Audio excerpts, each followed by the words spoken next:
You're standing at a threshold right now, and the weight of it is pressing against your chest in ways you probably haven't named yet. That low hum of anticipation mixed with unease, the sense that the ground beneath your daily routine has gone soft. These aren't distractions. They're signals. Your nervous system is picking up on something your conscious mind hasn't fully processed, a shift so fundamental that every cell in your body is recalibrating in preparation. Think about the last time you drove toward a mountain range at dusk. Long before you could distinguish individual peaks, you felt the presence of something enormous altering the landscape ahead. The air changes. The light bends differently. You're in that exact zone now, moving toward a transformation that's already started reshaping you from the inside out. The restlessness you've been carrying isn't a problem to solve. It's information. Your inner architecture is outgrowing its current blueprint, and the friction you feel is the sound of old structures straining against new dimensions. Maybe 3 months ago, you started catching yourself mid-sentence, wondering why you were defending a viewpoint you'd held for years. Or you looked at your schedule and felt a strange blankness, as if someone else had written those commitments. These aren't signs of confusion. They're signs of emergence. The part of you that's been dormant, waiting for the right conditions, has started waking up. And waking up is rarely gentle. It's disruptive. It asks uncomfortable questions. It refuses to pretend anymore. You've probably noticed the synchronicities too. A phrase keeps appearing in different contexts. Someone mentions a concept you were just thinking about. You pick up a book at random, and it opens to the exact paragraph you needed. Your rational mind wants to file these under coincidence, but something older and wiser in you recognizes the pattern. Reality is speaking to you in the language of resonance, confirming that you're tuned to a frequency most people aren't accessing yet. This isn't magical thinking. It's what happens when your awareness expands beyond the narrow bandwidth you've been operating on. The hardest part isn't the uncertainty itself. It's the isolation of experiencing something real that you can't adequately explain to anyone else. You might try to talk about it, but the words come out flat, sounding either too vague or too dramatic. So you stop mentioning it. You carry this knowing privately, checking in with it when you're alone, feeling its presence like a second heartbeat underneath your regular life. That private knowing is sacred. It doesn't need external validation. It needs your attention and respect. What you're moving through has a structure, even though it feels chaotic. Human consciousness doesn't evolve randomly. It follows patterns that have repeated across generations, across cultures, across every person who's ever pushed beyond their conditioning into something more authentic. Understanding these patterns won't make the journey easier, but it will make it less lonely. You'll recognize yourself in a lineage of people who chose growth over comfort, truth over convenience. Right now, you're in what could be called the dissolution phase.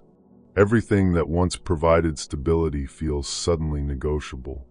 The job that seemed solid now feels like a costume you're wearing. The relationships that anchored you now feel like they're floating alongside you rather than grounding you. This isn't a crisis. This is recalibration. Your priorities are reordering themselves according to a deeper logic than the one that got you here. The old motivators, external validation, security, meeting expectations, they're losing their grip. And yes, that's terrifying, but it's also liberation disguised as loss. Your body knows before your mind does.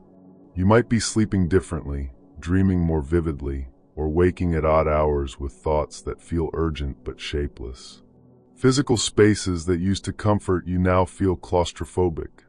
You need more silence than usual, or more movement, or different kinds of stimulation altogether. These aren't quirks. They're adjustments. Your entire operating system is upgrading, and the installation process requires resources you didn't know you'd need. Honor the strangeness of it. Your body is smarter than your plans. There's a specific kind of grief that comes with outgrowing a version of yourself. It's not dramatic. It doesn't come with a clear storyline. It's the quiet sadness of recognizing that you can't go back to seeing the world the way you used to, even if part of you wishes you could. That innocent confidence you once had, the certainty that came from not questioning things, it's gone. And while your new awareness brings depth and meaning, it also brings responsibility. You can't unknow what you now know. You can't unfeel what you felt. The door behind you is closed, and the only direction available is forward into territory you haven't mapped yet. Most people abort this process right here. They feel the discomfort of the in-between space and decide it's safer to rebuild the old structures, even if those structures no longer fit. They talk themselves into believing the restlessness was just stress or boredom or a phase. They recommit to what they've already outgrown, hoping that loyalty to the familiar will restore their sense of stability. And it might work for a while, but the knocking never really stops. The invitation doesn't expire. It just gets quieter, waiting in the background until you're ready to answer it again. You're not going to do that. Something in you has already decided, even if your conscious mind is still negotiating the terms. You've crossed an invisible line where turning back would cost more than moving forward. The pain of staying the same has finally exceeded the fear of changing. That's the real tipping point. That's when transformation stops being theoretical and starts becoming inevitable. What's waiting on the other side of this discomfort isn't a fixed destination. It's a new way of being that's fluid enough to keep evolving with you. You're not becoming a final version of yourself. You're becoming someone who knows how to transform, who can shed old skins without panic, who trusts the intelligence of their own unfolding. That's a different kind of strength than the rigid determination we're taught to admire. It's the strength of bamboo that bends in the storm, rather than the oak that resists and breaks. The people in your life might not understand what's happening to you. They might interpret your withdrawal as rejection or your questioning as instability. Some relationships will stretch to accommodate your growth. Others will snap. This isn't failure. It's ecology.